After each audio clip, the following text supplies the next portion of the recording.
আমি অতুল চন্দ্র বিশ্বাস বলছি।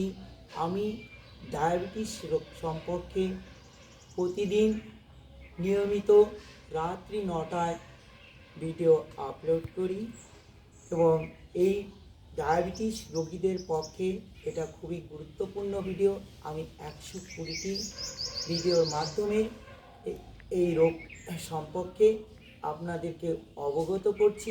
আমি একজন ডায়াবেটিস রোগী, প্রায় 36 বছর ধরে এই ডায়াবেটিস রোগে আমি ভুগছি, সেই জন্য আমার অভিজ্ঞতার ভিত্তিতেই বলছি।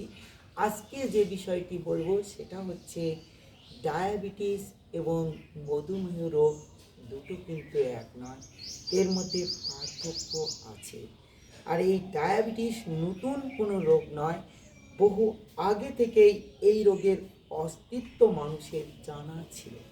প্রস্রাবের সঙ্গে যে প্রচুর চিনি বের হয় সেটা বের করতে পিঁপড়েরাই সাহায্য করেছে।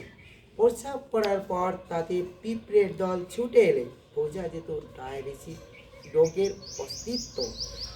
প্রাচীন সুশ্রুত সংহিতায় তাই এই রোগের নাম দিয়েছে মধুমেহ।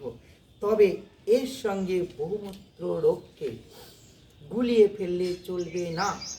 অনেকেই দুটোকে একই রোগ বলে মনে করেন। বহুমূত্র আর মধুমেহ দুটোই ডায়াবেটিস হলেও এক নয়। শরীরে হরমোনের গণ্ডগোলের কারণে বহুমূত্র রোগ হয় এবং এর ফলে রোগীর প্রস্রাবের পরিমাণ বেড়ে যায়, কিন্তু রক্তে বা প্রস্রাবে চিনি থাকে না। বহুমূত্র রোগ কমই দেখা যায়।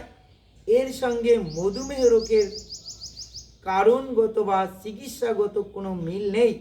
মধুমেহ প্রস্রাবের পরিমাণ বাড়ে, কিন্তু এক্ষেত্রে রক্তে বা প্রস্রাবে চিনির পরিমাণ থাকে না। তাহলে বন্ধুরা, এই পরবর্তীতে থাকছে বাদবাকিটা। আর এই রকম ভিডিও পেতে হলে আপনারা আমার চ্যানেলটিকে সাবস্ক্রাইব করে পাশে থাকবেন। ধন্যবাদ।